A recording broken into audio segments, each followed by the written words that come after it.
have entered the realm of dead air. For the next 2 hours, you will be transported into the world of the strange and the supernatural. You might not feel the need to cleanse your laptops or mobile devices afterwards. But it might not be a bad idea.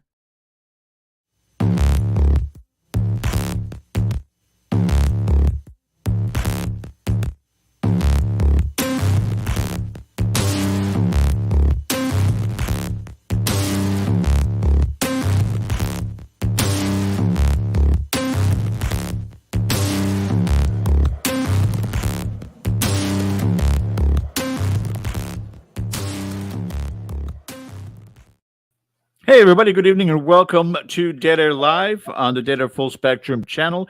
It is our Sunday night show, 8 p.m., and we are simulcast with KGRADB.com, KGRA on Facebook, and it's me, George, and that's Ken DaCosta up in Rhode Island, which they're starting to get the cooler weather, but then so are we down here in Florida. A quick update note.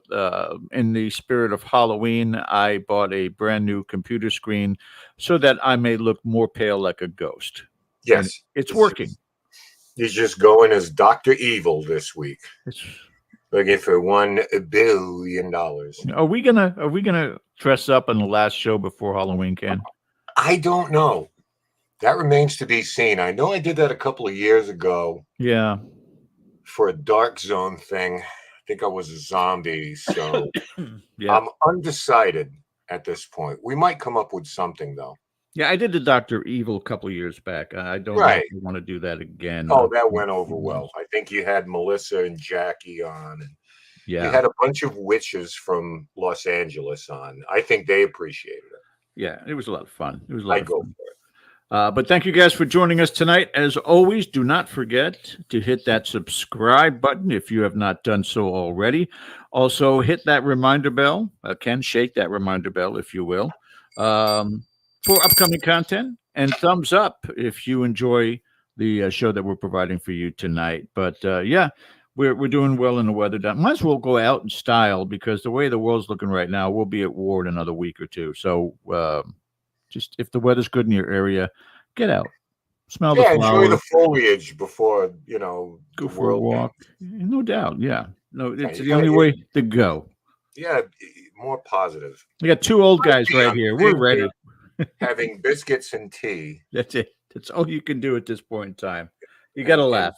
Dame Judi Dench is upset that I stole her snack. Oh, my God. But we've got a great show for you guys tonight. Everybody's already. Ron's showing up in there. Heidi, hello. How are you, dear? American Road Warrior, Lori, Kathy. My goodness.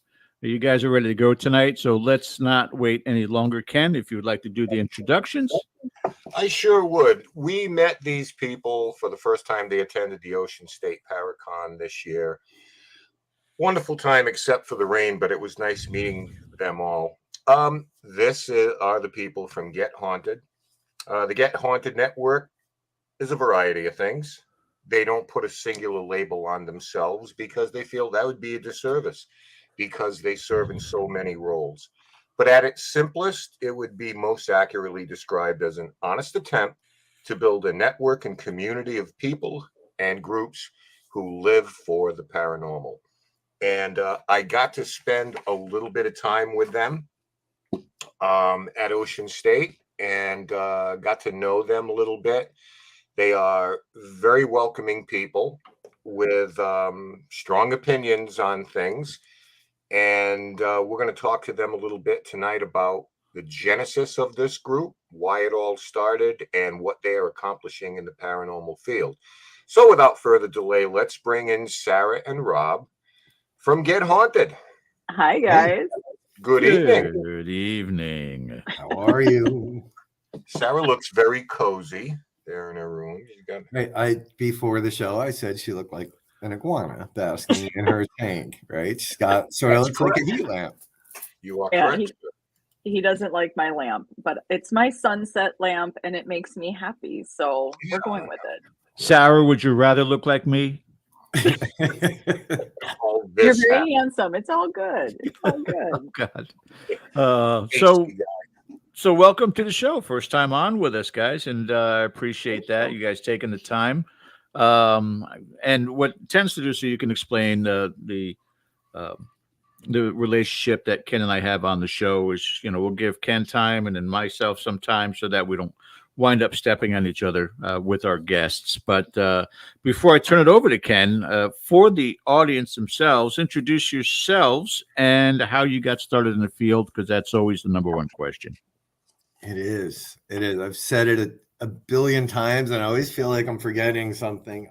Sarah, you want to go first? I'll go first. No, you're big. You're I'm big so you right go now. We're big. You zoomed in on you, so I'm you might as big. well go.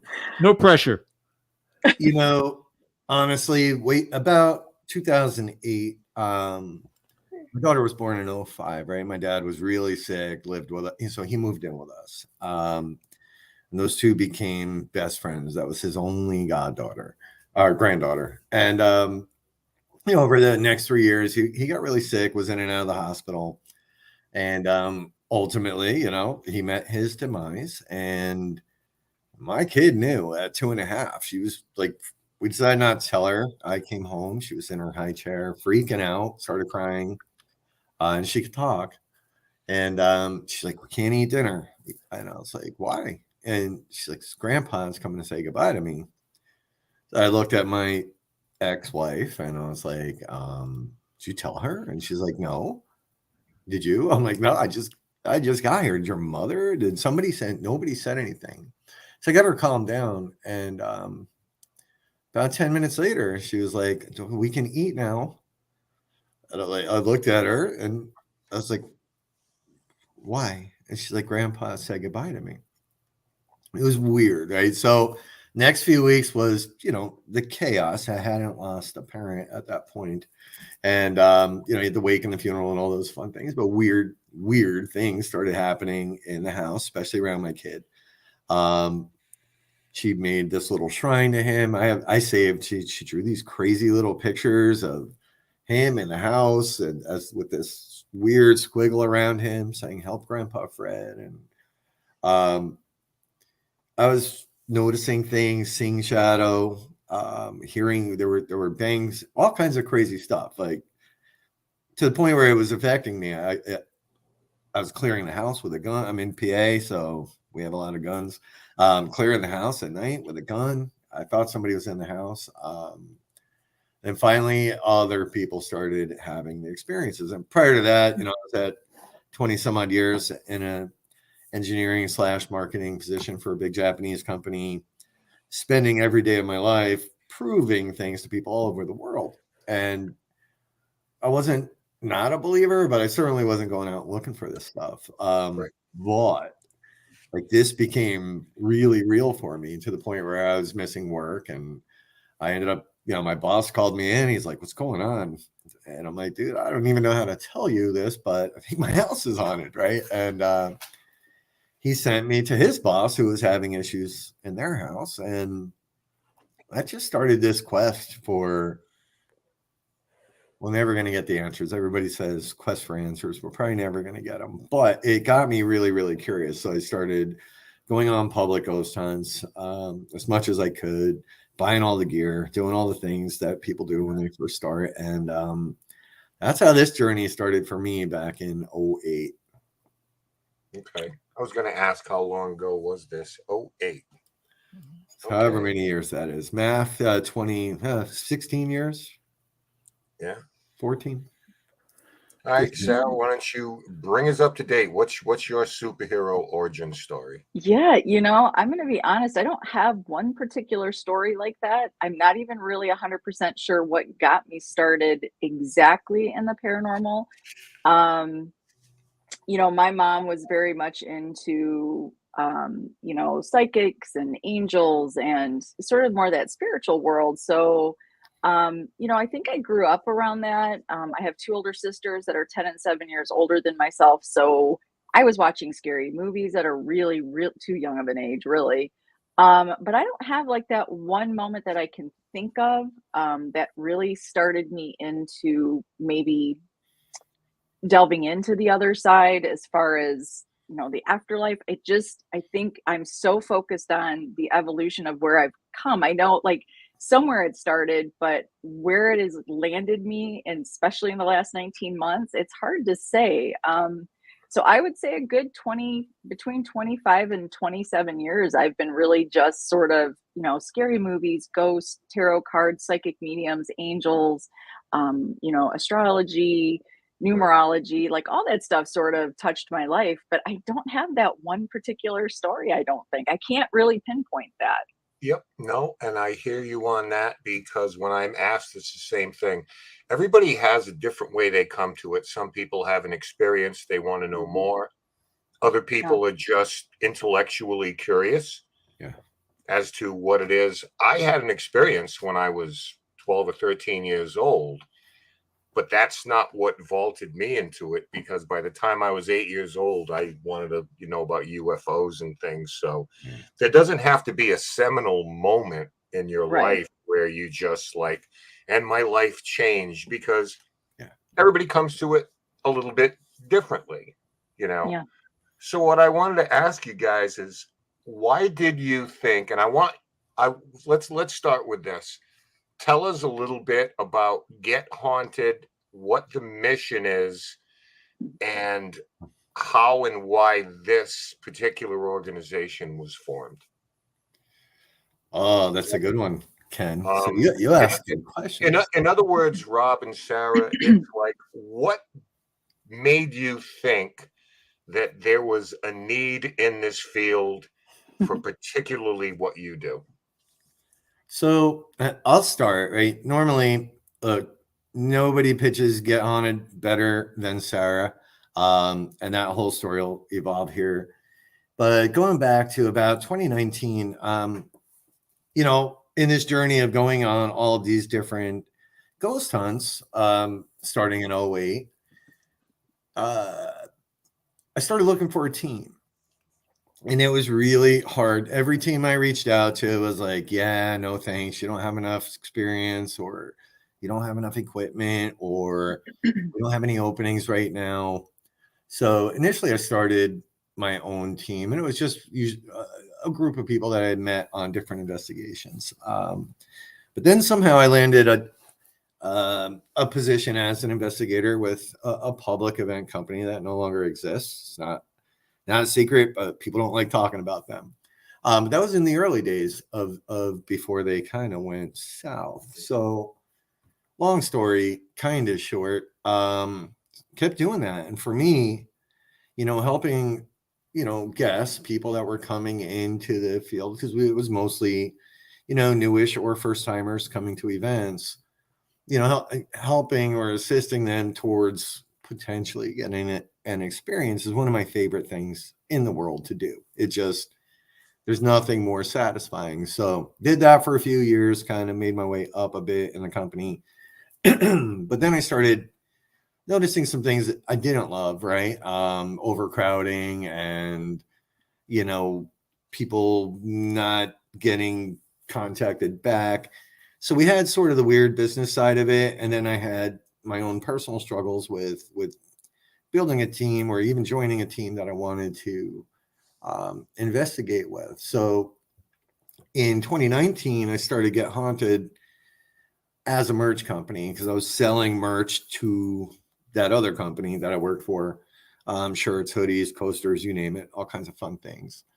And it was great side money, and I still got to investigate, and so on and so forth. So there was really no big need for me to go out there and try to compete with some big dogs. Anyway, I was perfectly content.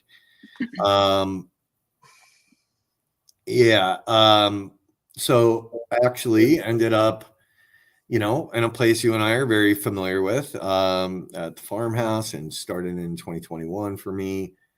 And from there, things got a little weird. It's a whole lecture Sarah and I do, but that's also a very, very long story. Oh, there's me.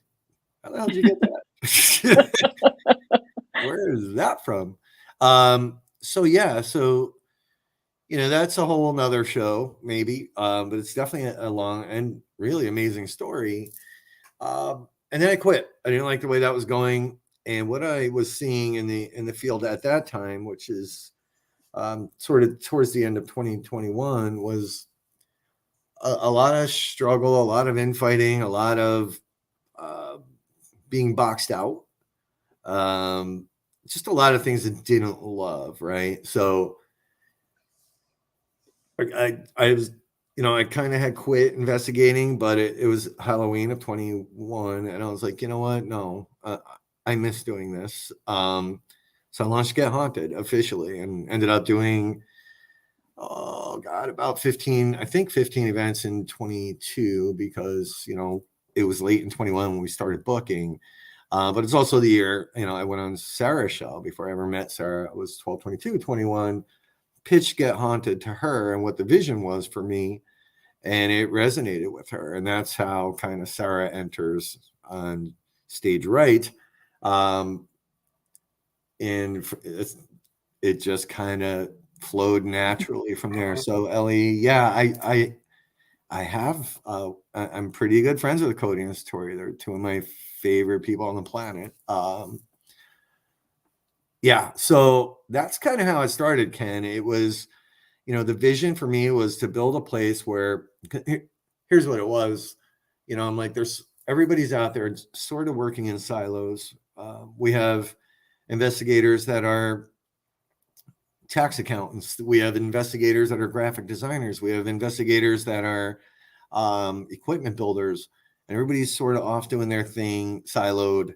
Why aren't we all, coming together and working together in some way, or at least have a place where we could all go to kind of bounce ideas and help each other? I used to do a lot more video editing, graphic design work, and I wanted to be able to help other people, other teams, right? People struggle just to make a logo, or they're going to go to Custom Ink and pay $28 a shirt, which is insane.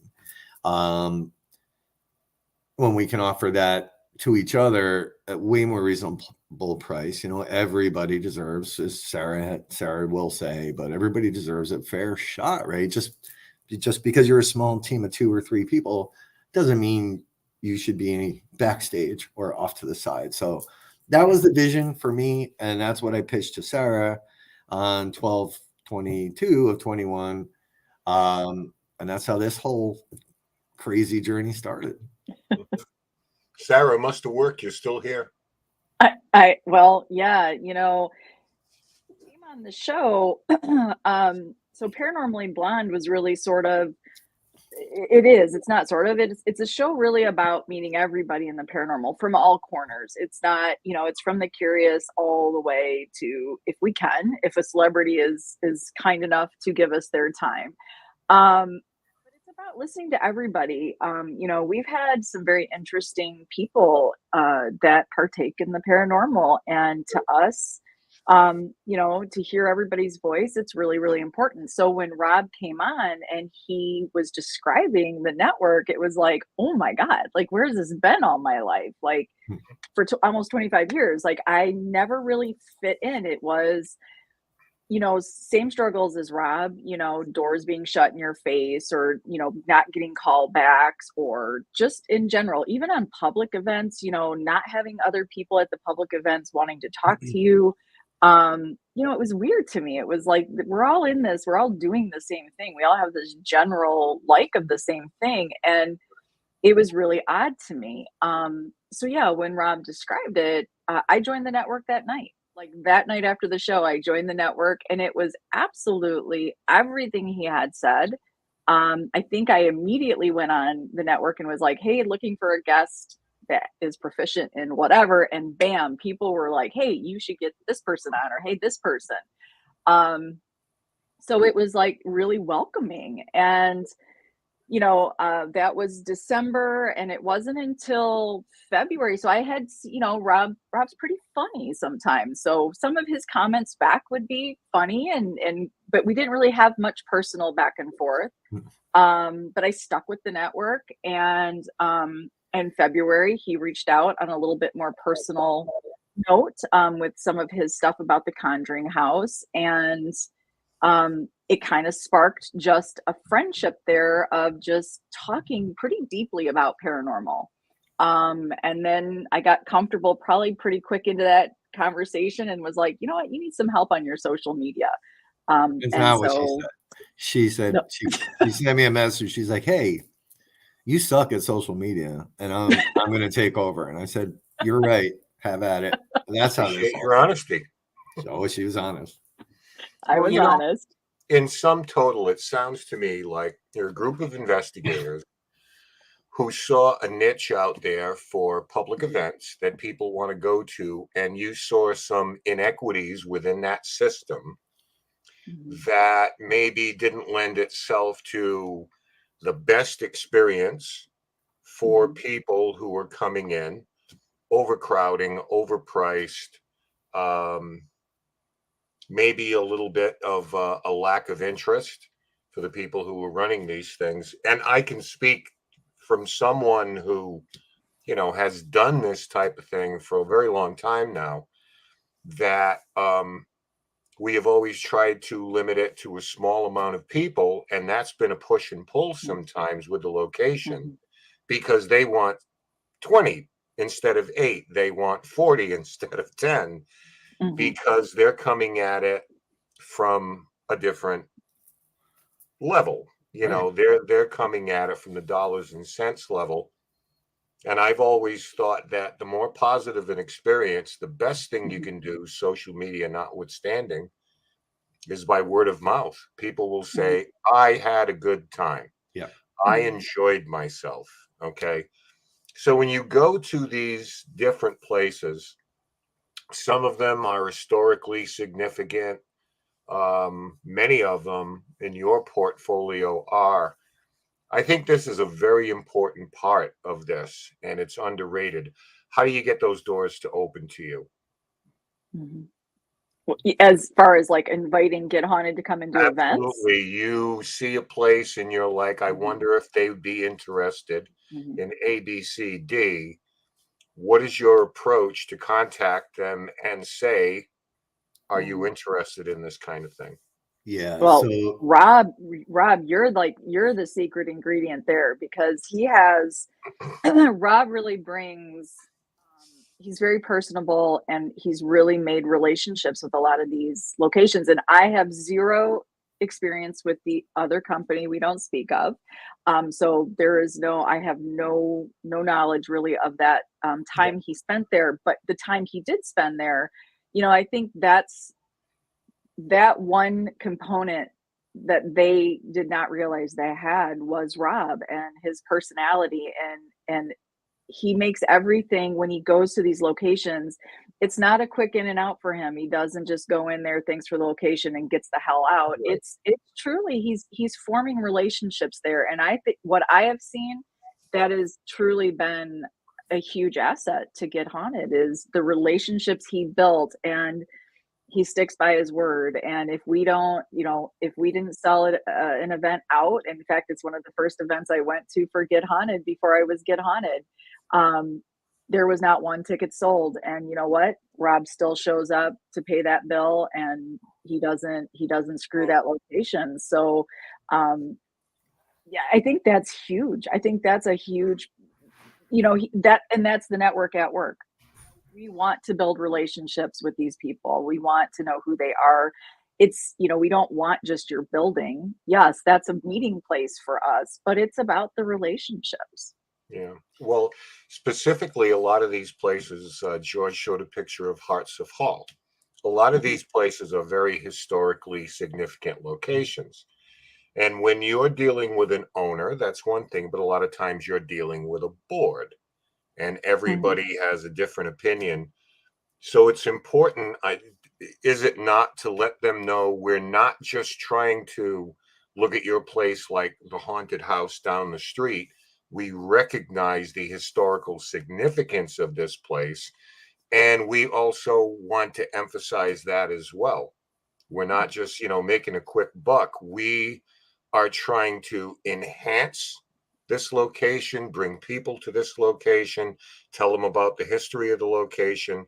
And I think when you start at that, there's a better chance of being successful. Go, Rob. yeah, no, 100%. Look, there have been locations that were absolutely against having any kind of paranormal.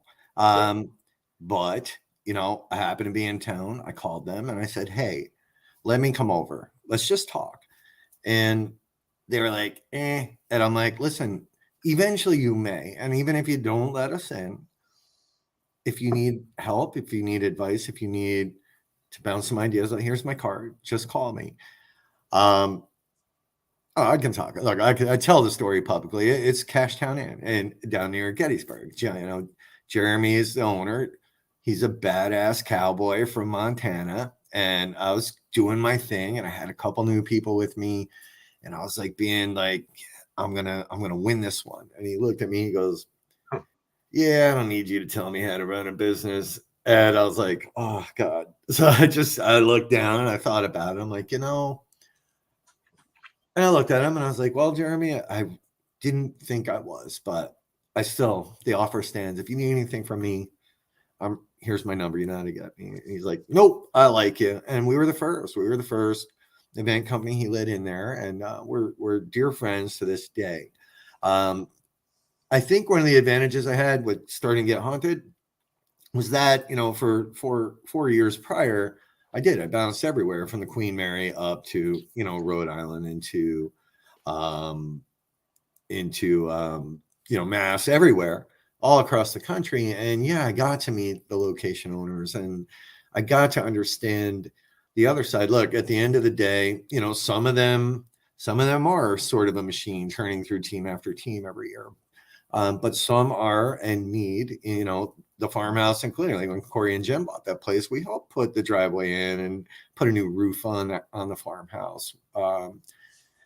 That's when I was with the other company, but the historical significance is there, and it's scary for people to come, try to enter this field, especially lately, it seems. So understanding the things that they need, helping them sometimes understand the things that they need that they didn't even know. Hey, Kel. Hi, Kelly. They needed. Kelly's another awesome example. She's great. I love She her. was so nice to us. Yeah. So, it came about, it really is about that. And Sarah's not exaggerating. I drove I think 13 hours to pay Teresa at the Heyman house the money I promised her. I'll do it every single time. This is a gamble, no matter what, right? We promise we're going to rent your place. We're going to try to sell tickets. And if we don't sell tickets, I'm still going to pay you. Because once the doors start closing on these places, none of us have anywhere to go. Yeah. Well, we're all aware of the horror stories that are out there. I've been in this long enough that even though it may happen in Europe, somehow or another, someone gets with me and says, hey, did you hear what happened to so-and-so? And, companies that will remain unnamed for now anyway, depending on my mood. But, there are a lot of horror stories out there when everyone jumped into this industry, when this became an industry. I have no aversion for a profit company. I have no aversion to helping a place with funds, because we know that grants and things like that for historic locations, those things have all but dried up. So when we come to a place that maybe embraces its paranormal history, as long as it's done, here's that word, respectfully, but I'm sorry, I can't think of a better word. When it's done orderly and respectfully with reverence to the place, I think that's a good starting point. One of the things we've talked about, I think we did half an episode on this. And I think it had something to do with Jacqueline buying the Conjuring house and someone else purchased something else. And then somewhere along the way, somebody closed their doors to the paranormal entirely. It was an iconic place. What are your feelings like that when a place closes? Because my feeling is maybe sometimes it's inevitable. You get a new board, new historical board, and the dynamic changes. They don't want to hear it. You know, Mhm. they want to go back to spinning wheels, and absolutely fine. But people lose their minds over that. It would be like, I don't know, give me a place. First place comes to my Eastern State Penitentiary, right? All of a sudden, a new board comes in and says, history, and that's it. We're getting rid of ghost hunts. We're getting rid of Halloween events. We're stopping all of that. And people lose their minds over it. Mhm. Mhm. But, you know, is it ours to decide? It's not mine to give away. So No. you've probably seen that happen, or if not, it'll eventually happen when someone just changes course. So how do Oh, you guys feel about that when those things go on? You know, change of stewardship, change of ownership, and nothing's the same. Well, you know, I think as investigators, this is a very interesting field, and now that I've been sort of thrust into more deeply into the business side of paranormal, you know, I think as investigators, we need to remember, thank you, Facebook user, um, we're not entitled. We are not entitled to any of these locations. These are not, you know, I've seen a lot, you know, I'm on social media a lot. I still do the social media. Um, you know, when you read things, I read a lot of people's comments or posts that they put out there, and you know, they're upset that this location has cameras all over. How dare you watch me? Or how can you do this? Or you should let me just be in your location at any time. I don't understand the entitlement. Yeah. You know, I think that is one thing that I will say, you know, as Get Haunted, and I think for who Rob and I are, you know, you have to be grateful for those moments when you get Right. an opportunity to be inside one of these locations. And because you don't know when something can change course. You know, nothing stays the same forever. But there's this weird sense of entitlement that we should just have every single place Right. and do it in privacy. It's odd to me. If you want that, do it in your home. That way Yeah. you can just do whatever you want.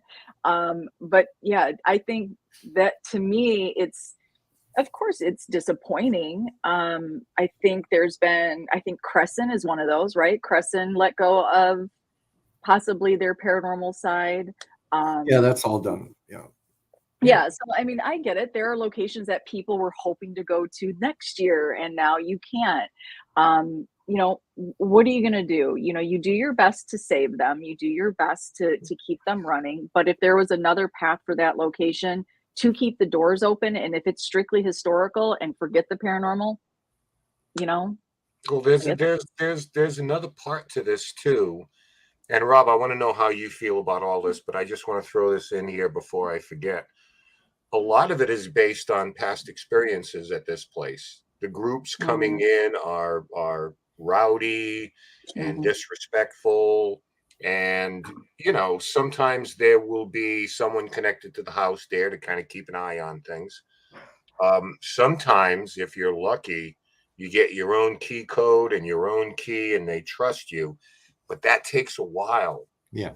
to get to mhm, that. But I think what these same people have to understand is, in some cases, I can't put a number on it, 15%, 10%, 5%, something has happened there that mhm. has turned them off to the idea of just letting people come in and run amok. So just wanted to say that, and you know, Mhm. Rob, you know, have your Yeah. say on this. So I'll work backwards from there. Yeah. I mean, again, hundreds of investigations over the years. Yeah. We've seen things that have been stolen. We've seen things broken, like some very, very expensive artifacts. I won't name the place, but um, yeah, and it came down to people just, paying guests coming in and feeling Mhm. entitled and touching things they shouldn't touch, taking things they shouldn't take, and a complete and total lack of respect. Here's where the New Jersey in me comes out. Even at our own events, I will throw your ass out the minute you start ruining it for other people. You get one chance. You're right. The minute you you do something wrong towards the property, you are gone. It's over. We won't allow it. Too much blood, sweat, and tears goes into restoring these buildings and keeping them open for us. That's what I think a lot of people don't understand. I'm going to kind of jump all the way back to something you talked about, right? And that's, pricing. And there are a lot of people, Ken, and I'm sure you've heard it, that don't like for-profit companies like Get Homes. This is all I do. This is it. They lose it. Oh, they lose it, right? So, and I've rolled big dice on Get Haunted. I struggle a little bit with the sentiment that, well, you shouldn't make money doing this. Well, I don't know how else that people want to have very serious investigations and they want to continue to further it, but they don't want new people coming in. Like 90% of our guests are new or first timers, and we're introducing them to the paranormal in a way that isn't ridiculous, I think. So that they can continue down the path if they choose to. At the same time, we are bringing money to these locations. Some charge more because we're Get Haunted. I'm sure they charge more for Rise Up sometimes. There are some places that do that compared to a private investigation. The insurance involved, bringing in food and snacks and equipment for people to use. So when people look at, and we get it all the time on Facebook, people look at $129 ticket and complain. They have no idea really what goes into it. The advertising, all of those things, and the pure fact that it's a gamble, right? If I don't sell 13 tickets to the Conjuring House, I'm not making money. I'm losing money. Right. And that's just how it goes. But the notion, why not? I get it. We're not out there like flim. We're one of Sarah's key phrases. Catchphrases is my favorite. She says, it's a Get Haunted catchphrase. We can't promise you a paranormal experience, but we promise you an experience in the paranormal. And that means if you show up somewhere and we are just flatlining on the paranormal side, our crew, is so amazing. We have so much fun. There's something to do. There's stories to tell. There are things we can still learn from each other, even when it's not coming from the dead. Yeah. So back on track here, I am very, very protective of the company and of these locations because over the years, you become really, really, really good friends with these people. Just like Corey and Jen, Jacqueline, all the way out to Missouri, all the way out to Kansas, wherever we are, we end up becoming friends. And it's a different kind of relationship than with, you have with guests coming in, because you have to understand all the challenges they face and keeping those doors open so that we can prance in there and do the amazing things that we want to do. Mm-hmm. Yeah. I mean, and I don't mean this callously, but the money will do the talking. And what I mean by that is, like anything else in life, if the market and the interest will bear it, people will want to attend with whatever disposable income they have to have this experience. Now, with that being said, I would be lying if I didn't look at some events. And I think that we're lucky because a lot of times, maybe an invitation is extended to me, which I'm humbled and I appreciate it. And if I can make it to stop by, I will. But there have been events, even myself, I'm like, I can't afford that. That's too much money. There's nothing wrong with that. Feel free to scroll on. But it bothers me to some degree when people feel as though they have to leave a mark. So on social media, that's ridiculous. Maybe it's a generational thing with me. I'm just like, okay, not interested. Next thing. I don't have to editorialize or dump on somebody who's charging this or gets that. It's really, if I'm not in charge of it, it's really none of my business.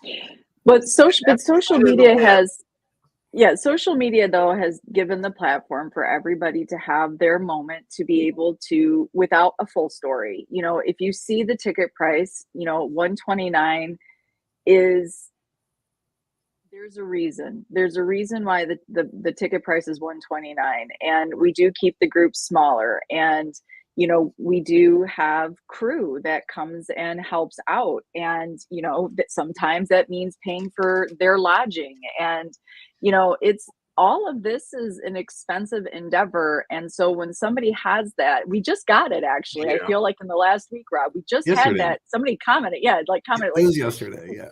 with the recession, and it's like, it's funny because I don't hear too many people complaining when people go out there and spend it on booze.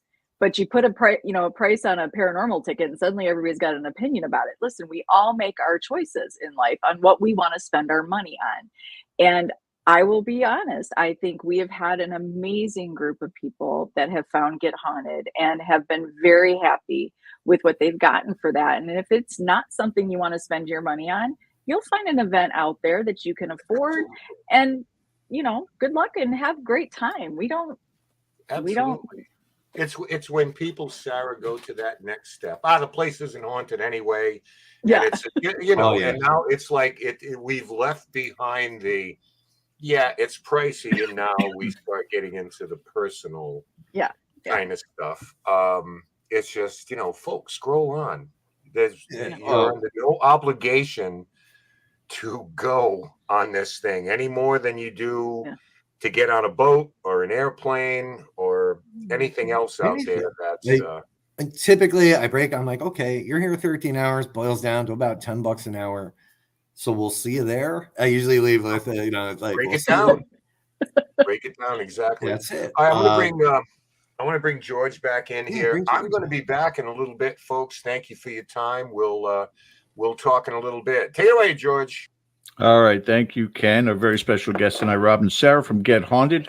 And Rob, I'm listening to you talking with Ken, and I'm having flashbacks of my own time here in the paranormal. I mean, the parallels are somewhat scary. But yeah, I think it was around 2006 that I had my own paranormal team, but disbanded that. But that's for a whole other reason to it.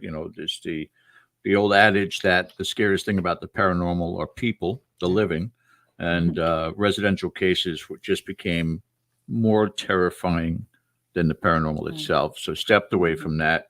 Started up Dead Air, I think, in 2008.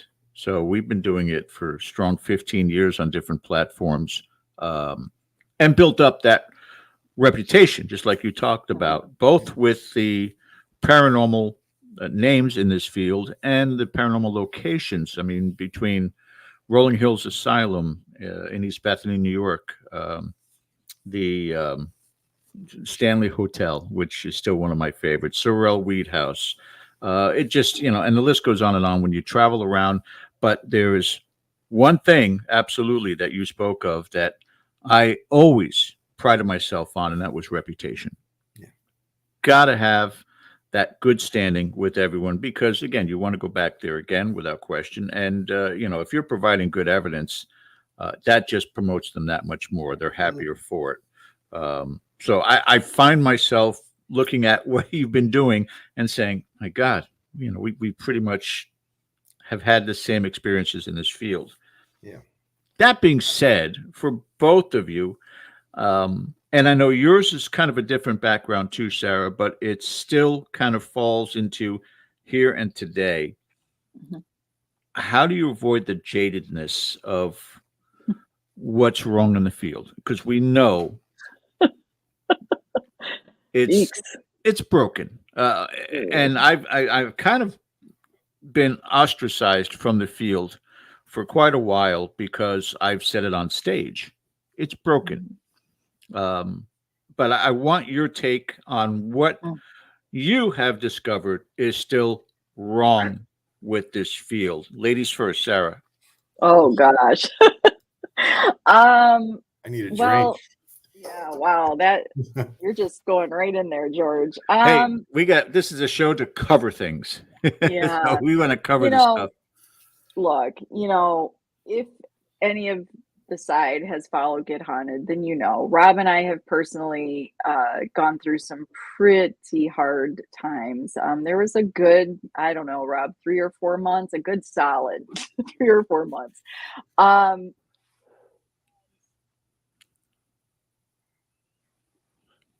You know, it really comes down to, George, ego, envy, jealousy, everybody wanting to make sure that, you know, you don't talk to these people because I don't like them, so you need to just, this is the group you may talk to. You know, these are the theories you must follow. If you don't like this paranormal celebrity, then you're out on your ass over there. I feel like what I have witnessed and personally sort of gone through is, you know, because Rob and I have really worked hard with we're not perfect. We're not. And look, I've said it a million times. Doesn't mean we love everybody in the paranormal. You can't. So people that make that blanket statement, I'm friends with everybody in the paranormal. No, you're not. No, you're not, because they're not all friends with you. There is a constant struggle. It is high school. It is junior high at times. Although we might not love everybody, we don't step in people's way to work where they want to work in paranormal. We will always respect your space. And that's all we're trying to do, is open up space for everybody to have an opportunity. Now, what you do with that opportunity is on you. You know, Right. We have this space for you to come and to explore. You got to work it. We can't work it for you. You got to work it. But we respect that space. We give you that space. We've had people come and go. We've let people go. We've had people love us and hate us all at the same time. It's a tough field. And I think because we're so surrounded in social media, now paranormal is, you know, before it was very underground. Now everything's social media driven. It just is. And it gives everybody that door just to come in and fling a lot of crap at you at a lot of times. So the broken part to me, George, is there's an awful lot of talk going on social media and off of social media where people don't know full stories and they like to fill in those freaking blanks, and then they just create chaos. And you know, at some point, I feel we have lost our way in talking about theories and thoughts and beliefs and, Yes. you know, expanding, because we're so busy talking about what that jerk over there is doing and what that person said about that person. And you can't talk to that. I mean, it's nonstop. And after Rob and I went through it together, it was one of those, we had few moments together where we would look at each other and just go, are we going to continue this? Because is this worth it? Like we're taking some punches square to the jaw here. It's not a clean flowing stream. It's muddied waters. It's muddied waters. So yeah, I feel like there seems to be a lot of weird, I've been using the term paranormal positioning. It seems like a lot of people feel that they have more right to it than anybody else, and we're the OGs and you're not, and you shouldn't be in here. It's like, I'm sorry, I didn't realize anybody here on this freaking earth had anything to say about the afterlife. Like, I'm not sure how somebody has been deemed the emperor over paranormal here. We're all in this. And so we try to stick to our, you know, just creating that space, and people come and go, and love and hate come and go. And, you know, we hear it. We just as much as people talk about us, and believe me, they talk about us. We know it. Just as much dirt thrown in our lap on other people too. And we've really tried hard at Get Haunted to say is, let it die there. When somebody throws you a piece of that gossip, let it die in your lap and move on and continue with paranormal. I just don't care what somebody's doing outside of the paranormal. I don't care. Rob, talk to me, my separated brother. No, so listen, you know, former infantryman, from Jersey, a scrapper when I was former Air Force from Jersey. There you go. You know, That's until I met wild. Sarah, throwing down was okay in my world, right? It was just okay. But Sarah's kind of taught me the Buddhist ways, you know. She's enlightened me on a lot of things in life. But what we went through, you know, It was hard, George. Really hard for me with for old Rob not to come out swinging. Because what happened was pretty damn brutal. But here's what I've done always. And I will give somebody a chance. And this happened, right? Somebody made a video about Get Haunted that was completely incorrect. We were out at RCI in Indiana. Was that Indiana? Yeah. Yeah. And this video drops how we're this shell company for another company. It's all fake and this, that, and the other thing. And God, it gutted me after, a year and a half of hard work and, my future on the line and I'm watching it, George, spread like wildfire. It's just filtering through Facebook, share. Not one fact checked, not one. No. Well, so I called the guy and I'm like, I'm driving. I'm like, hey, did you even check anything? He's like, well, no. I was like, okay. I was like, come online and let's talk about this. And he's like, are you going to be a dick? And I'm like, maybe, but come online. Let's talk about it. And we got online, and before he even came on, he pulled that video down. And I give this man credit for that. He got caught up. He got caught up in the whirlwind of social media and people just pushing that lie forward without ever fact checking or even picking up a phone to be like, is any of this true? And this has happened time and time again. Almost okay with that. What we went through, and Sarah on a even more personal level, like her family was attacked, and that's when the claws come out for me, right? Because if you want to hurt our business, because Sarah's co-owner of Get Haunted, you want to hurt our business, come for me. I'm right here. But don't go after innocent people, or worse, their families and their children. And I know who these people are, and they didn't think I would ever know. But, that's, to me, what's wrong with the industry. And it's not just the paranormal. This happens in other industries. But what seems to happen here in the side of the paranormal more is there seems to be a hell of a lot less of fact checking, or people even just having the decency to go, you know what, this isn't, it makes no difference. Like, who cares if this rumor is true or this is true? As long as nobody's hurting each other, just go away, be quiet, and don't work in the shadows. If you want to be a badass and you want to just start throwing shit out there, come on the show. Every Wednesday we offer it. Come on. We'll talk about it. You have questions, accusations, we'll talk them out. They will not do it. They work in the shadows like ninjas. And there's a reason for that. They want to remain nameless and faceless because they know exactly what they're doing. So, we never back down to them.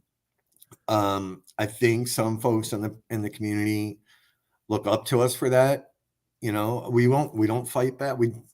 We don't fight back in dirty ways. We'll talk about it publicly, but we will not fight back in a dirty way. But so far, that only one time has anybody that's ever really come for us agreed to come online. And once he got to know us, he was like, good God, I'm so sorry. He took a little bit of a beating from the people on the side, which I didn't love. But that's kind of the risk you take when you start being a big mouth in any field. Yeah. Well, I mean, we could use the analogy of 10 people standing in a room looking at an abstract painting. And let's face it, this is an abstract field. And everyone's going to get a different perspective of it. And you respect that. Okay, that's just the way that things are. Put those same 10 people online looking at that dress. Is it purple or it's pink? And you go down that thread and they're calling each other every name in the book. Again, there's that online bullying thing that just astounds me. And without fact checking, without anything whatsoever, they're just making that decision right then and there. I'm going to be obnoxious because what are you going to do about it? I'm in Nebraska. You're in Florida. Yeah. What's going to be the big problem behind it? The problem is I travel, George, so I can be in Nebraska next week. So But we see it a lot, and people reach out to us quite often about the bullying. I think the bigger, and we tried with, we built, Sarah really built this program around it called Paranormal Unification Project, or PUP. But people don't want to talk, right? They want to share privately, but they don't want to talk. And part of the problem, is that in itself, not being able to voice it, not being able to say it. I'm not saying you should go out there and be like, so-and-so picked on me, because we don't know who's right or wrong, but nobody wants to sit down and talk things out. They just want to keep throwing punches. But more importantly, I think the people that have come to me specifically about some issues, what I have to ask, and what I even wanted to ask about our own situation to who is doing it, is, what is the end game? Okay, so great. You knock Sarah and Rob out of the picture of paranormal. Does that now make your team the most amazing team in the field? Does that now make you the superstar? When you watch what people are doing, again, we've moved away from the paranormal, and we're dealing with a lot of people's, it's no secret, social media has made us feel even more alone, I think, and less seen. And we're judging each other on numbers and followers and clicks and views, and you don't have that, and I don't count, and you don't count. And it's a really sad, it's a really sad state of affairs. And to be honest, yes, this stuff does fall in our lap. Yes, there are days that Rob and I talk about it, but I will promise you this, we always come back to the network. We always are blessed and grateful for the network that we have going, and realizing that, what, all we can do is put our energy into everybody that has joined that network and is willing to help and work with each other. This whole knocking people out of the picture so you can now be the face of paranormal, I promise you your 5 minutes of fame are going to be faster than that. This is like an episode of Black Mirror on Netflix about the social media. And speaking of Netflix, we have an interesting announcement on the other side of the break here, guys, for an upcoming show. It's going to be a pre-record, but you will absolutely love to hear about this. So don't go anywhere. Stay with us. We're going to go to a 3-minute break. We'll be back on the other side. You're watching Dead Air Live on the Dead Air Full Spectrum channel. Stay with us.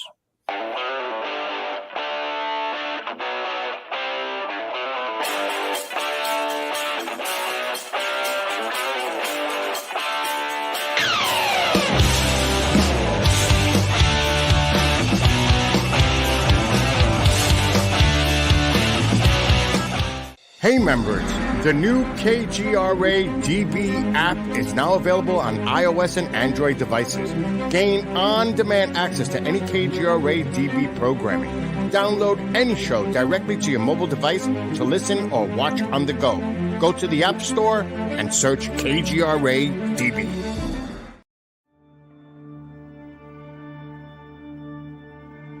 As UFO reports come in from around the world, the Mutual UFO Network, MUFON, is there. We continue to explore new cases and build our massive database. We share our information with the world in a number of ways. If you would like to be part of our investigative team, you are always welcome. What could be more exciting than exploring the UFO question firsthand?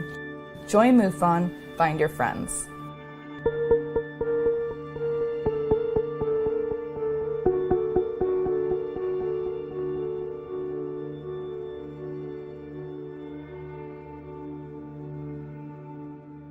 Did you know 75% of Americans are chronically dehydrated? If you struggle with focus, run low on energy, or when it's time to finally sleep, you simply can't, this can all be linked to dehydration, and Fuel Up has the answer. Our proprietary formula contains the finest cellular hydration with the strongest immune-enhancing natural ingredients. The Fuel Up system is made up of 3 different incredibly tasting varieties. Wake kickstarts your day with a jolt of caffeine. Play boosts focus while hydrating your cells. Rest not only helps you relax, but also rejuvenates your cells while you sleep. Here's what our clients have to say. I really don't miss my coffee, and you can tell the difference. So I'm going to take it for the energy. I'm going to take it for the play. I'm going to take it, all day. And it works. That's the thing. It works. We love it. Take the Fuel Up Challenge now, where we offer a Feel the Difference money-back guarantee. Fuel Up for life.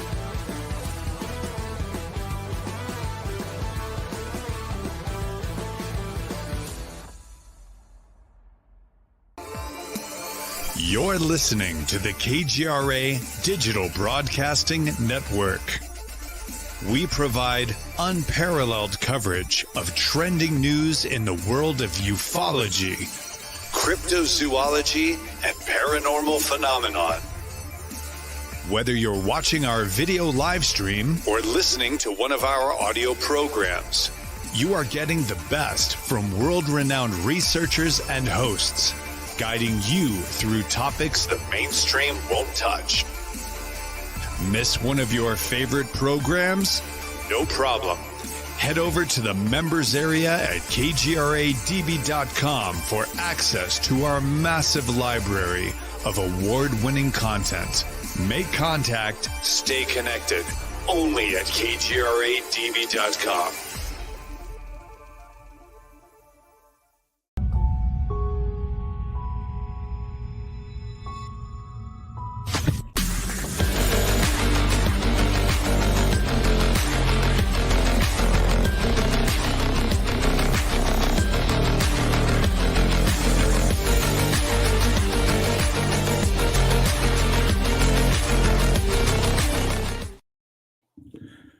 I've been hearing noises in my office here since I put that second haunted doll on the shelf back there.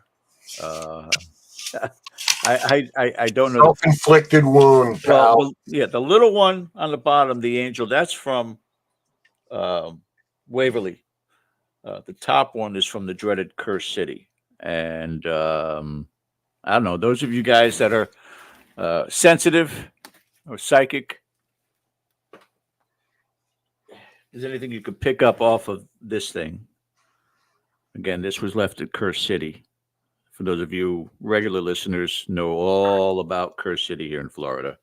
Well, you're going down, picking things up off the ground. I mean, that's not a happy ending. What I do. Come on, dude. It's like, I just bring this doll home. Let me wipe her off and put her on a shelf. Welcome back to the second hour of our show tonight. Get Haunted guests Rob and Sarah are going to be joining us back in just a second, but we have some really interesting or exciting news, and it kind of hooks into what I was talking about with Netflix. Ken, you want to notify? And we're not sure if it's going to be next week or the week after, but it looks like next week. But Ken, why don't you go ahead and tell everybody? I think we're going to go ahead with this next week. We were graced by a guest yesterday morning, and we should preface this by saying this is going to be a pre-record, but the chat room will be open when we go live. George and I will be in there. Maybe by the grace of God, our guest might join us. But through George's persistence and industriousness, we were a pain in the ass. Yeah, just being a pain in the ass, which is what it takes sometimes. We had a woman named Amy Loughran, join us. And if that name isn't familiar, maybe this will jog your memory. She was portrayed by Jessica Chastain in the Netflix documentary, actually kind of a film mockumentary. Well, that's not the word I'm looking for either, but it's called The Good Nurse. And Amy played a vital role in bringing what is perhaps the most prolific serial killer in the history of the United States to justice. Oh, yeah. This was a co-worker of hers played by Eddie Redmayne, and there's Jessica. They worked together, and he fell under some suspicion when there were mysterious deaths at the hospital. And then it was discovered that there was a history that followed him. So Amy was kind enough to sit down with us yesterday morning. And this is one of the most, profound and interesting interviews that we've probably had the pleasure of doing in the time that we've been doing this. And you're going to be enthralled at her story. And she's since moved on out of the field of nursing into the more metaphysical end of this as a Reiki master and someone who still helps people in a more spiritual sense. But that will be next week. And I don't know what to say, George. It's just like, this is a cliche, but you're not going to want to miss this. No, by no means. Quite an entertaining individual. I think we've become fast friends. Yeah. What was interesting about it, not to give anything away, first we talked about the film. We talked about the incident with this prolific murderer who has been sentenced to 433 years. He's due to get out in 2388. Right. 400 deaths. But what an interesting interview. What an interesting lady. And we were thrilled to get her, to capture her. And now I think, and she's going to be living up here most of the winter, right down the street from me. So we're going to get a chance to bond a little bit more, get a chance to be social a little bit more, and hopefully have her on sometime for a live show. But yes, it will be a pre-record. Ken and I will be in the chat with you guys if you have questions about that experience. Dynamite lady, dynamite interview. This is an opportunity to hear this story directly from the person who was involved. So you don't want to miss this. She's an amazing person, and it's an emotional story. And we left there with nothing but the absolute best feelings for this woman, and I'm sure you will too after you hear her story. So brush up on it. You got a week. You get on Netflix and watch The Good Nurse. So you can get to know a little bit more of the backstory before you get to the interview. There'll be a test later. A test at the end of the show. Yes, really good. But thank you guys for indulging us. And again, we are happy to have our wonderful guests on tonight. We are talking the in-depth aspects of the paranormal with our guests, Rob and Sarah. Going to bring them back on here of Get Haunted, and looking forward to going deeper into the questions that we're going to have. Thank you guys again for doing this tonight. Thank you for having us. Yeah, seriously. All right, let's flip the coin of what I said of what the problem is in this field. And again, because it wears so many hats, from the social media aspect to it, to the group dynamic, to the individual dynamic, to the property owners, it's hard to really nail down what the problems tend to be. And so I think what I want to ask you guys, because I think this is what is the most important question: what should be our goal with this field? What is the ultimate goal of every team going out there? What should it be? The best orb picture, which I know you have a lot of them, Rob. Thousands. Or life after death answers, or just a more proficient, as we have talked about ad nauseum in the past, Cody and Satori and their skill set, but that ability to communicate, discover, befriend the other side. Where should we be going with this field? Sarah, you want to take this? So this Sarah is probably the best for this. This to go first, at least. I would ask Bring it home, Sarah. Unless she's throwing it back to me, I don't know. Yeah, well, I mean, that's a hard question, George. But I think I'm just gonna sing the praises of Get Haunted about this. Nobody has the answer until we're over on the other side, right? Nobody does. And we don't know if any of these theories and any of the equipment we use, we don't know if it's 100% on mark here. To me, the best thing this field could do is to learn how to keep a conversation going, being open to conversations with everybody in the field, even those that you might not agree with their thoughts and theories. But the more we can keep that conversation volleying back and forth, the more we learn, the more we discover about ourselves and each other. I think this is where, this is where, I can say I've learned the most. When I started, I think, you kind of lock on what resonates with you. And so you like that certain paranormal celebrity, or you like that certain thought process in the field. But 14 years ago, I discovered Buddhism, and I decided to listen to things that I didn't even like. And what I discovered was I learned a lot more when I realized if I just stopped being so, keeping those things tight to my chest, and not wanting to hear something I didn't like. In those things that I didn't like, I learned great lessons. And I think that conversation it's the connection. It's in the end, it's all about connection. And so, I that's where I go. I don't know, Rob, how do you feel about that? Rob, before you answer, I'm going to set it up a little bit different for you, because the way that Sarah just explained it, it's almost an existential answer. In a football game, she's describing the plays, she's describing the players, but not the goal. The end goal, Rob, what is it for this field? Again, tough question, right? And I do believe that that's going to depend on who you ask that very same question to. Of course, that's the problem with the Right? field. That is part of the problem, and it does play back to what Sarah was saying. We have this talk often. We had Josh Purvis on the other night, right? So on our show, where we kind of get into the deep end of why we paranormal, right? Why do we experience things the way we do?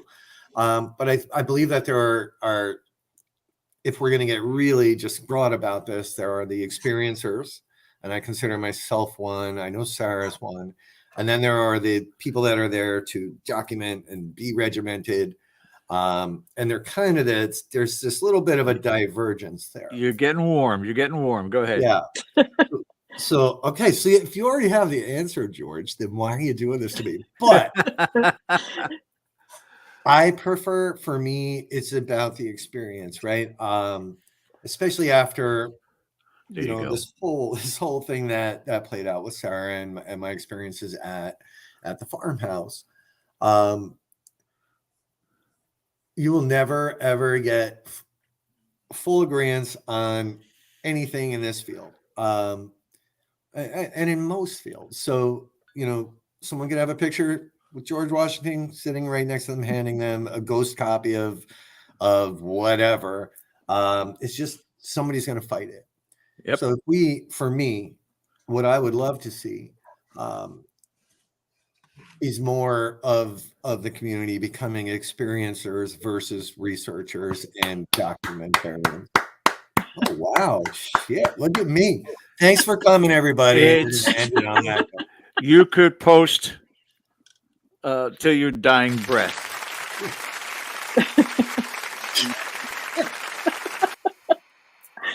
Social media is social mediocre. It's just, you put something up, people tear it down. You build something else up, people tear it down. It's just the nature of social media. It is. You cannot take away a personal experience of an encounter. You just can't. And I'm not talking about, oh my God, on my recorder, I caught a voice. No, when you are physically touched, when you visually see something, when you audibly hear a voice when no one else is there, it's irremovable. It's there forever for you. And it feeds on your curiosity to such a degree. Most people, I believe, that have that initial experience to perpetuate it. They want to continue on and get more and more. It is somewhat of a salacious appetite, but you want to get involved with it that much more with that experience. And with new experiencers become new concepts and ideas. 1,000%. Things that again, going back to, and Ken, I'm surprised he doesn't roll his eyes already as many times as I bring up Cody and Satori, but here's a perfect example of that. Number one, the age. Look at the age factor of these two kids and what is going on with regards to them. And who knows how many others that maybe have, they don't have a father that's on Ghost Hunters, or they never work with a team like Rise Up Paranormal, and they're kind of stuck in a rut somewhere in Idaho, and are doing miraculous things. We're just not aware of it yet. But they touch one or two people, and I know this all too well because I got to experience them in person as well down here in Florida. It's an emotional contact. When there's a family member that comes through that you didn't even expect to show up. Rob, Sarah, it happened on the show. Oh yeah. Listen, Ken, you were at the Shanley, I think, when Mom came through. Well, we've had a couple of live, but yeah, the last one we did was at the Shanley. I'm sure Kelly remembers it well. she does. I was there the next day. You guys were there the day before me. The day before you guys were. You stirred the place up. We left you little gifts, I think. You did, and I found them. George, yeah, I mean, my first run-in with Cody and Satori was purely coincidental. I think, well, unless you believe the universe put them there, and I do believe that. I needed them that night. They gave me something. I'm not going to cry on your show because there's a bunch of dudes and Sarah here. Hey, man, my mom showed up at the Shanley, so yeah, I'm with you. But they gave me something I really needed from my dad that night. And Satori's, my dad shows up so much that Satori's like, oh, Fred's here. Like, she just knows him now, you know? Yeah. It is truly, to me, they are the future of the paranormal. Sarah finally got to experience it. I've been dying for her to experience it at the Gettysburg Bash. We got them to do, but they're just two amazing human beings with a gift that, you know, it's kind of pissed me off the first time. I'm like, I have like $3,000 worth of equipment sitting there that I'm ready to throw in the garbage. Get rid of it. That's it. I got two kids who knock on the floor. That's it. They popped in on one of my events, and I made the mistake of putting them in between one of the rotations. I'm like, well, now the night's over. Like, how do you follow them up with a K2 and a REM pod? You just can't. Right. But I love them, and it's just truly amazing. And that's what I'm kind of talking about. When those personal experiences become the fuel for moving forward, we need to stop questioning the experience and question why the experience happened, right? Why? And I'm going to plug our little, so every other Thursday, Sarah and I do a show called Seek With Your Soul. And it's sort of the departure of the equipment-based ideals and investigative styles. Oh, geez, you guys are good. And we dive into, you know, what happened. You guys kind of touched on it earlier. What happens at a younger age? And it's a sort of a progressive approach that we're taking to, you know, dissecting people's experiences and stories. And it turns out, like, you asked me when my first experience was. The first big one, but Sarah will get this out of you, and Sarah's kind of gifted too. But so the first big one in my mind was 2008, but it turned out it was way, way, way before that for me, and way before that for a lot of people. Yeah. We're talking 5, 6, 7 years old in most cases, and how that plays into how we experience paranormal now becomes very, very fascinating. That's a whole different show, but you're right. And I think that is where we need to go. Here's one beautiful example, you know, with Get Haunted, always wanting to give other teams a shot, right? You know, you see the big dogs coming out. I don't consider us a big dog. Some people do. If they come into a place, they do their thing, and then they're out the next day. And then the smaller teams or the lesser known teams either have to come and watch, or they just don't get their chance on the stage. So, you know, there's a group of just lovely, beautiful women up in New England called Silence Paranormal, deaf team, deaf, and Crystal, all of them, they're just the best. So we invited them to the Shanley. Right. They came to the Shanley and they kind of co-hosted with us.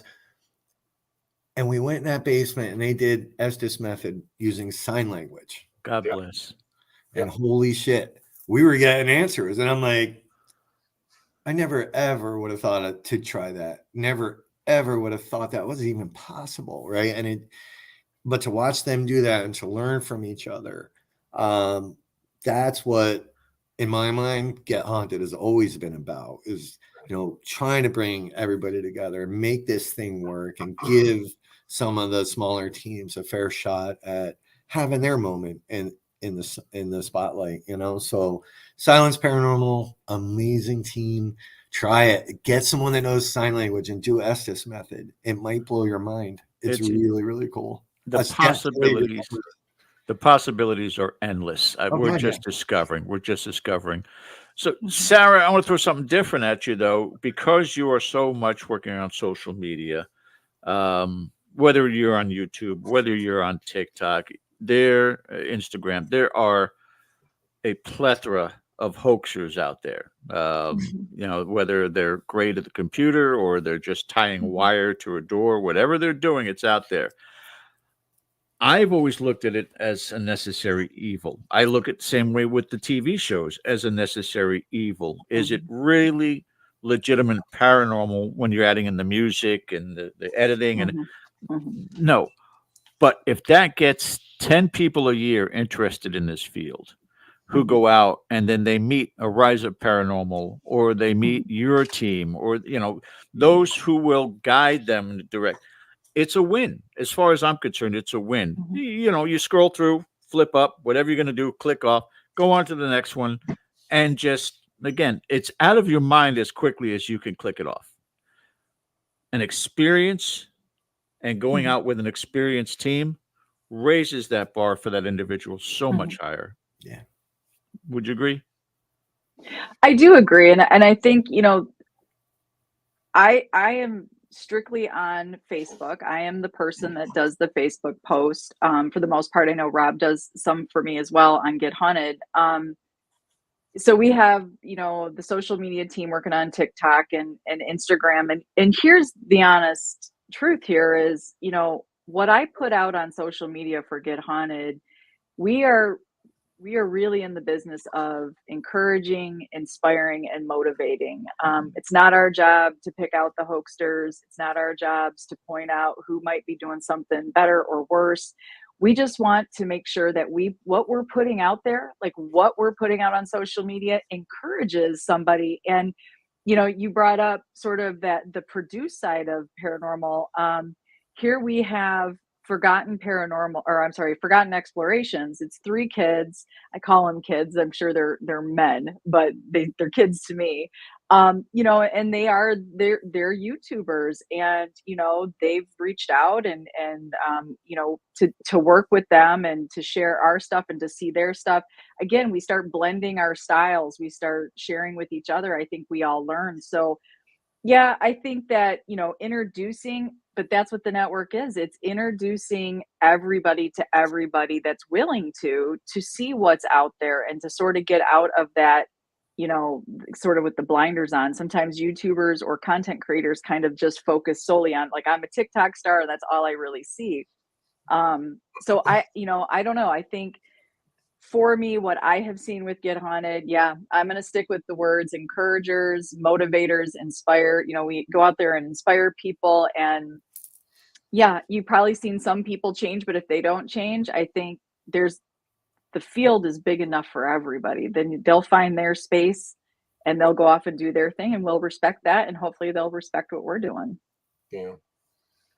I wasn't ready to let go of the controversy yet. So I gotta circle back to something. Maybe it's a comment more than a question, but you're welcome to weigh in. I mean,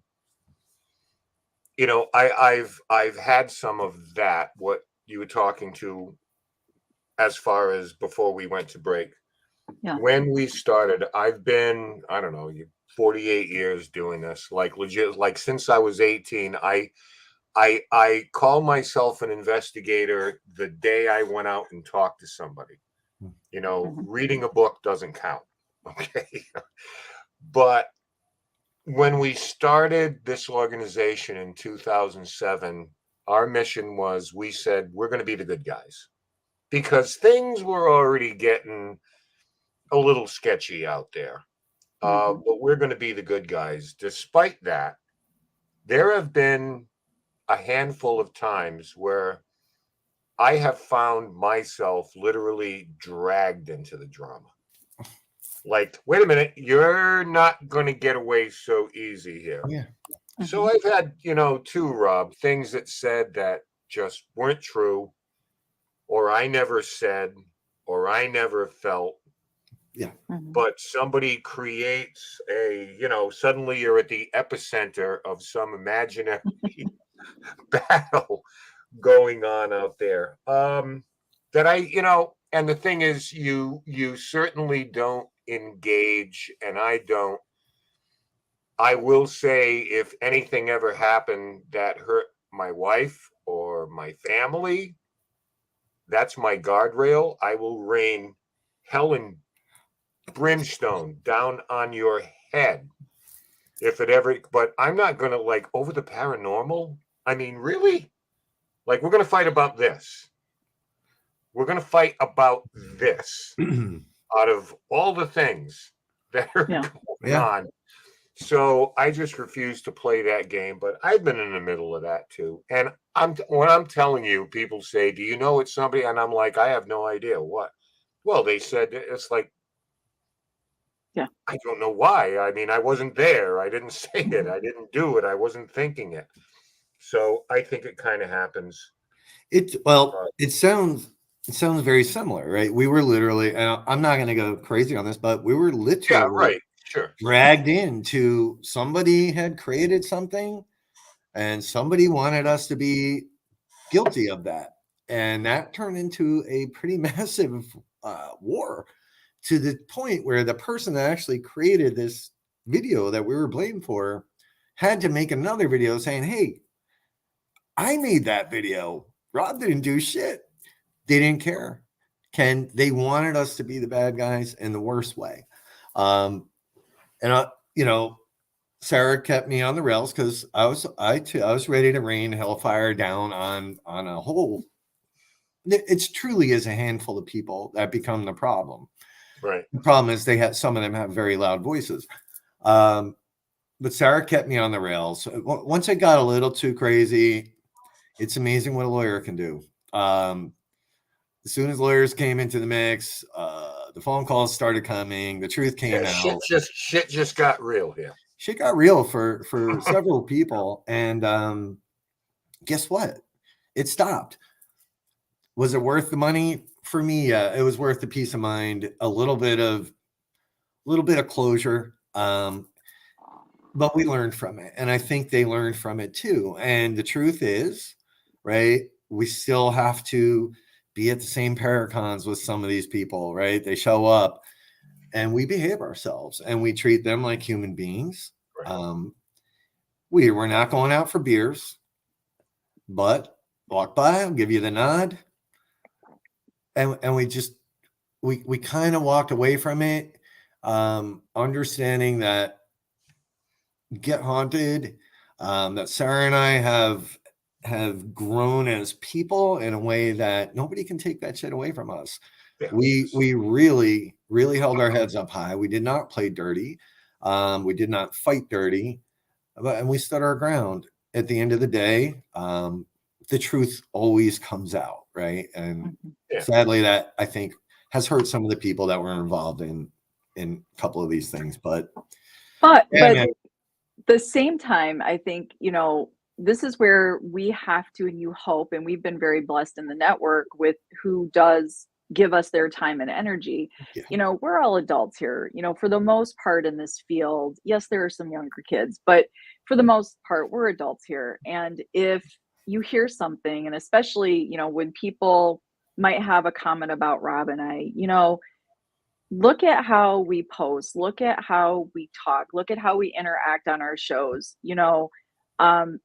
You make your own decision. You make your own decision about who you think we are. It's often odd to me, if you go on my personal page, you'd have about 14 years back before you find me complaining about anything, because I've changed my life drastically.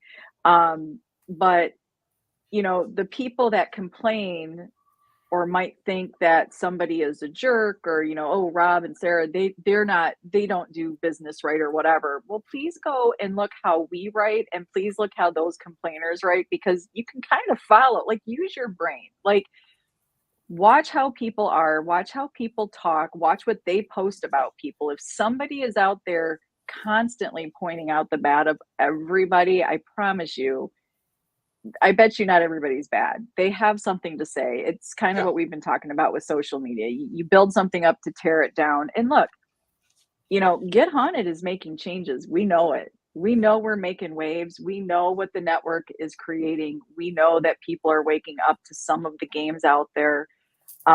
We know it. And how do we know it? Because people have a problem with it. And if we weren't making those changes, we wouldn't be on anybody's radar. But we are, and we're okay with that. I've always looked at it like this, when it gets back to you that did you hear what this group in Oregon did? And one of the funniest things, and it's like, well, it makes us all look bad. Yeah. It's like, how does it make us all look bad? Yeah. What do you mean it makes us all look bad? It's like people think we're kind of nuts to begin with, but Yeah. not everybody out there believes in ghosts, ladies and gentlemen. Okay. Yeah. I mean, Yeah. so it's like, I don't buy that. It makes us all look bad. My response to that has always been just do it better. That's all. Don't go on and blast someone. I said, my response to what someone else did that was wrong or bad, just do it better. There's your answer. There's your response. Just do it better. Do better. Than what, that's all. I mean, it's really, really simple. So I do. Yeah, go ahead. I think the vast majority of the community is like that. I mean, in the last 2 years, Ken, I don't think we've booted maybe 2 people off of our Facebook public page. And I think one of them was for some scam shit. It's by and large, people are good. Now, some of them might be in the background doing things, but publicly they're being civil, and that's fine.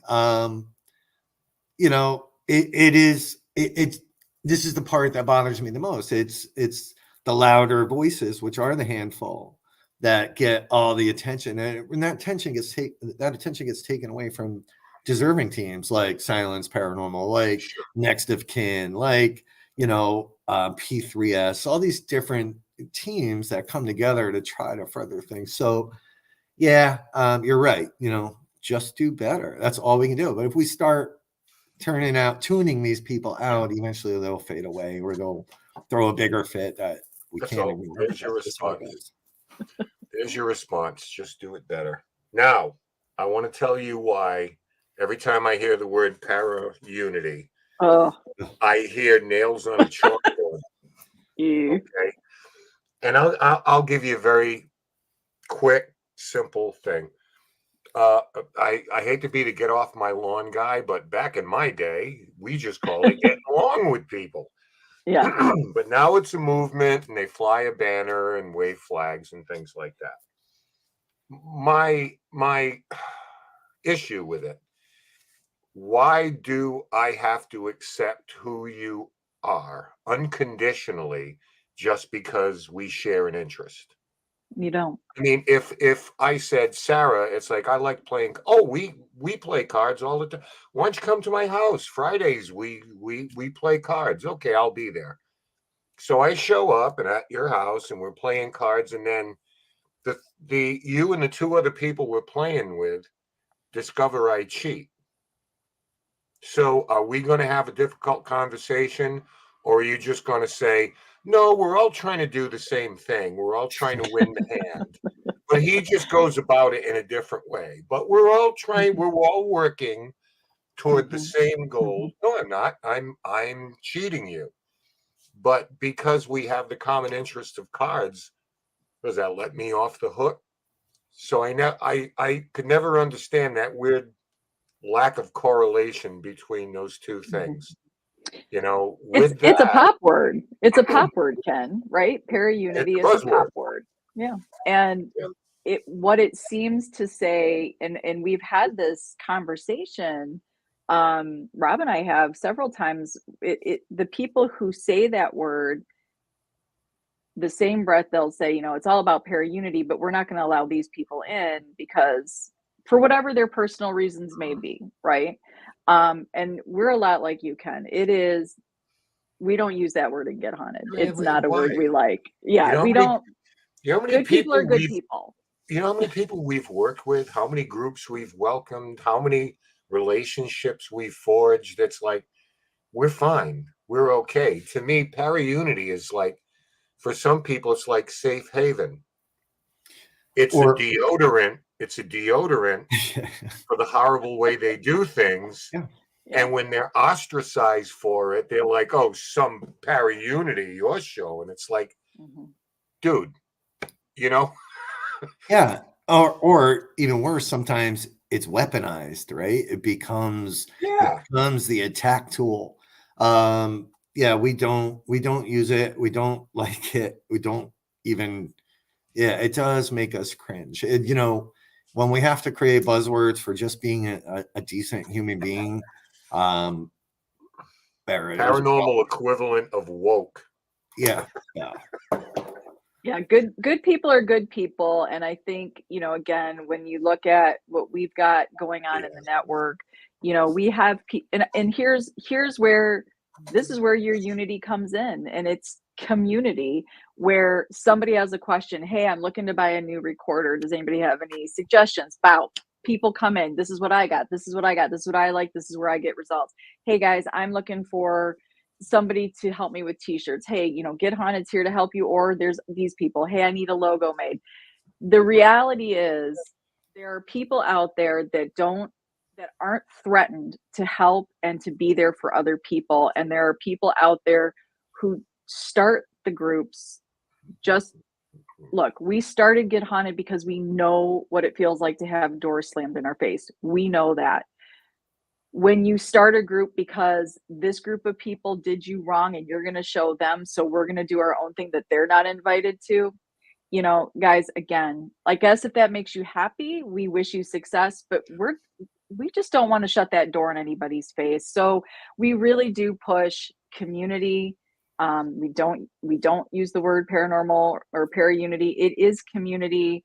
Come in. This is the genre we all love. Some of us love it more than others. Some of us use it as a hobby, and some of us are just curious. And you know what? Doesn't matter. We are all in it, looking to learn something, to discover something new.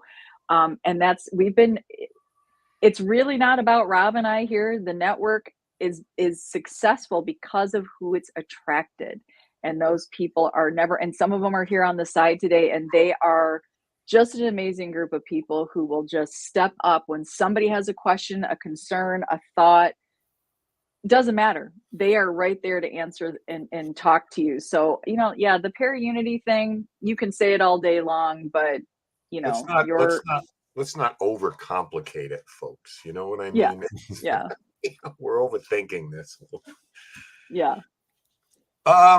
If you guys are ready, I want to get into, if George wants to come back, I want to get into some questions and comments from chat tonight. So let's go ahead and get those up right now. Eli or Ellie Estrada. Ken, if I am not mistaken, Rob has worked with Cody and Satori before, I think. No, you're correct. Side note, I missed the internet show on Dead Air. Cody and Satori are on a bit of a hiatus from the channel right now because it's a busy time, and they realized this back in August when they wanted to kind of step away for the fall and winter. Lots of conventions. You never know when filming is going to come up. A lot of things going on at the farmhouse. They're working there as caretakers. So their nights are a little bit longer now because I believe of a change in schedule, which means they might not necessarily be available at the regular time. But, they're still here in spirit. They're still part of what we do. And I'm sure they'll be back. We'll just figure it all out. But and two things with them. Again, you guys know and love them, right? There's nothing to not love about them. I know I call them kids too. I always feel bad. They're like my kids. They come over for dinner and I take them out for ice cream. Last year we did we have this program that we do called Making Sense of Your Senses, and we had them kind of remote in the beginning. making sense is sort of the next level. We talked about a little bit. Just take our every other Thursday show, but we'll host an event where we're not bringing equipment in. So Sarah teaches, scrying with a twist. Danny will teach psychometry, and believe it or not, somehow I teach remote viewing. That's what I do. The military version of it, not the we got another MK Ultra guy here. Okay. It works, Ken. I couldn't believe it, but anyway, they were, in my mind, the perfect intro to this because they are the epitome of not using equipment, and their intro is really, really, really good, and their message is what we try to get across in the Making Sense events that we do. So we get to work with them every now and then that way, but we get to run into them at conventions and at the farmhouse every now and then. And, I just love those two. They are amazing. I hate them. I hate them both. I know you do. Were you saying I roll my eyes? Don't get the wrong idea. I love those guys. It's just that I'm protecting them from George right now. Give me a chance, Lord. Just give me a chance. I think we may have figured something out about what they do, but I can't tell you. You son of a bitch. I can't tell you right now. I'm not trying to be a son of a bitch. I just can't tell you right now. Hate you. And I would not do it with them not here to contribute, but we figured something weird out the other day by accident, as usual.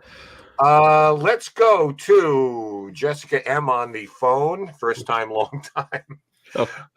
What is an experience that has proven to you that there is life after death? Have you ever made contact with a family member? So, Rob and Sarah, go right ahead and take that one. Oh, Rob, you better answer that. Okay. So yeah, all right. It's not to keep bringing Cody and story into everything, but yeah, they were the first time that I could. This is that accidental, that chance or not chance encounter. They just start rolling through my dad's name, and then his date of death, and then my niece who died at 1, and then my brother. Been there and done that. Yep. My mom, my brother, my sister.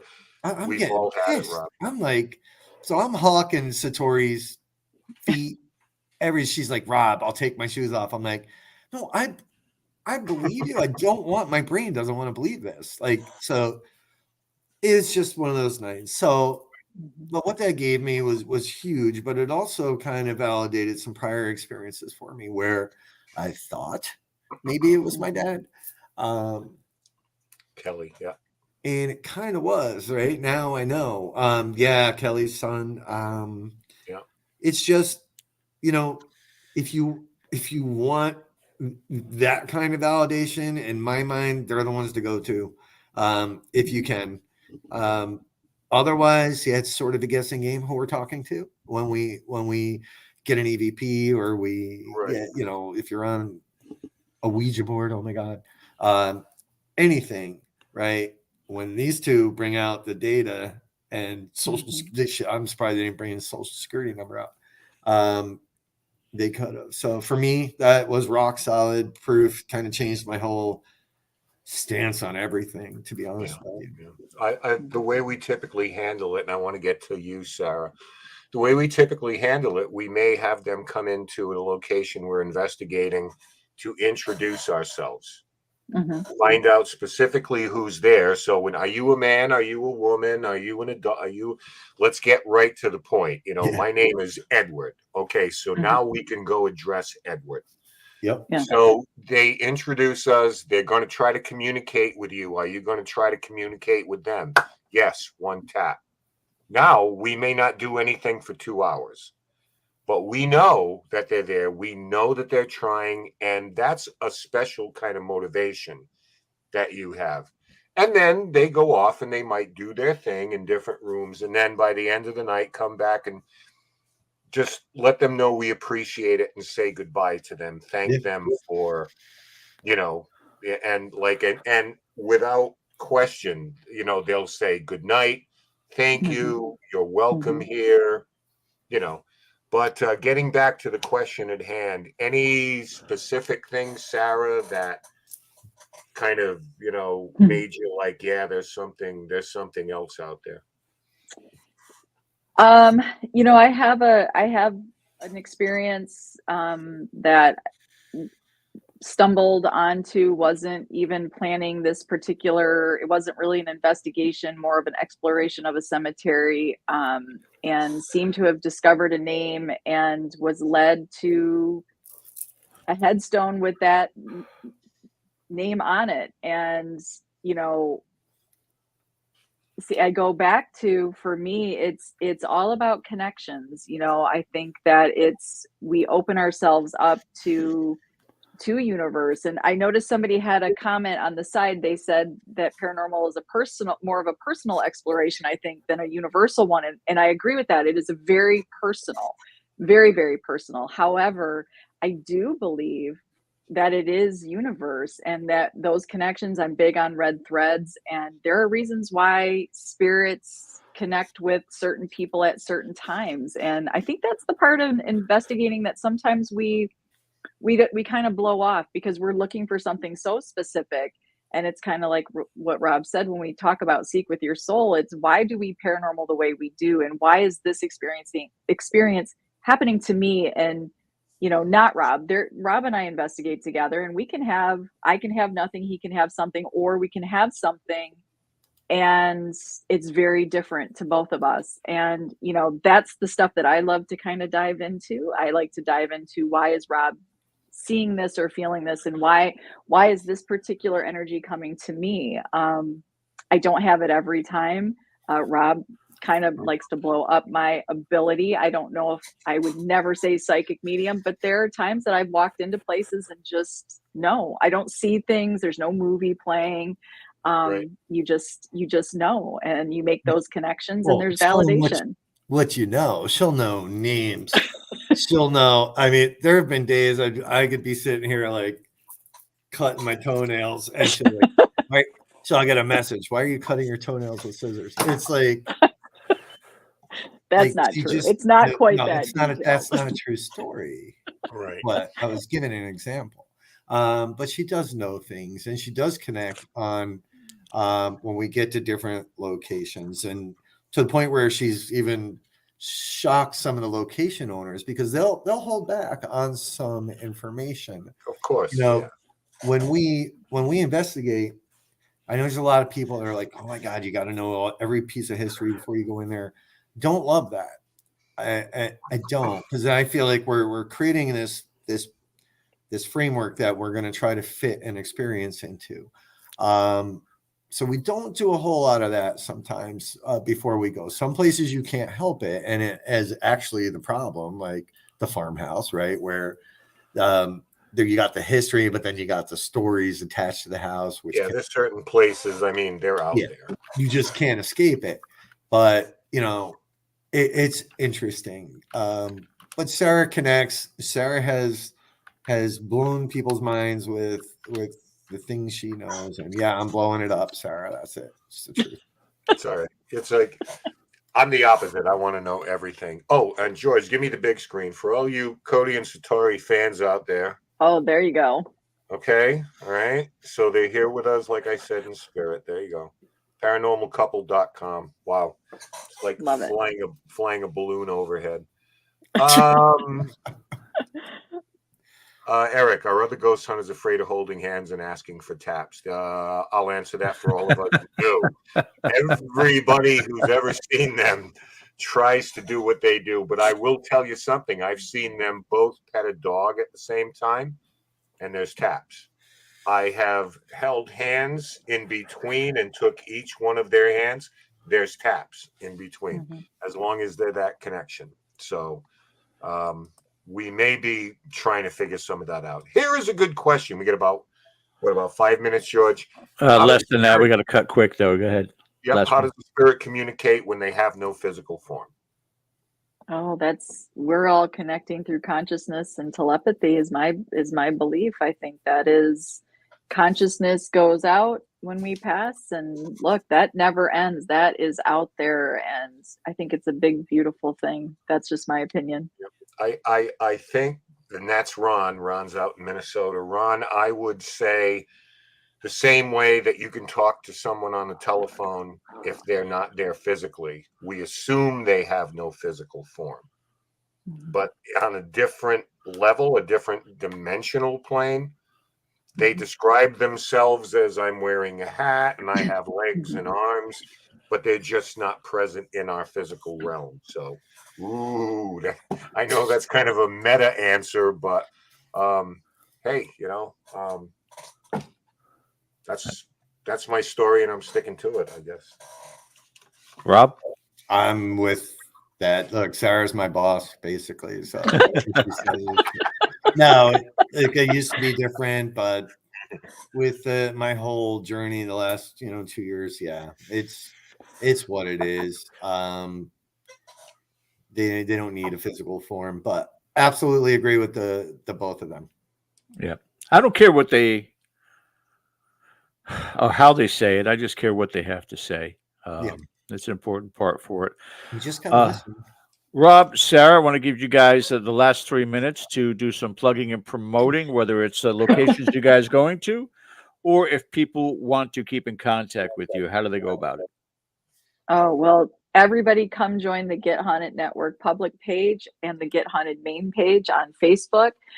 We are a community of encouragers and motivators, and really, this is all about you. This is all about you. Every single person in the paranormal has a voice that counts. We have our next event is Heart Stuff Hall, and that is the 20th, actually, October 20th. And then we will be at the Warren Paracon on the 28th. And then we will be at the East Coast Para Expo at Heart Stuff Hall, and that is November 5th. And we're super excited to be co-presenting with the Warner Paranormal Preservation Society.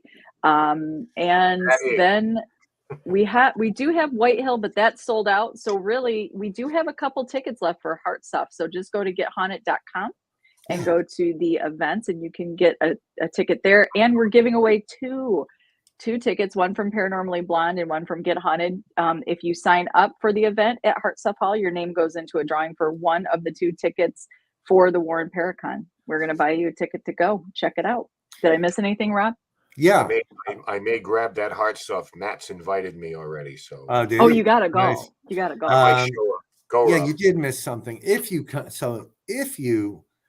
Paranormally Blonde on YouTube, they are the official show of Get Haunted. Give them a sub. And if you come to the Warren Paracon, you get to meet Annabelle if you want. I met her twice now. No, look, we're planning 2024 now. We have some new really, really cool locations coming for 2024. But we are so much more than that, guys. We help. It's not just events. We try to help teams.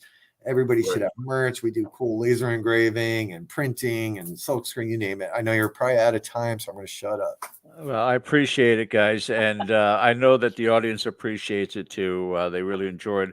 And again, I've been noticing, as sure as Ken has, that lately the shows have been going faster and faster when we have great topics and great guests. So I want to thank you again.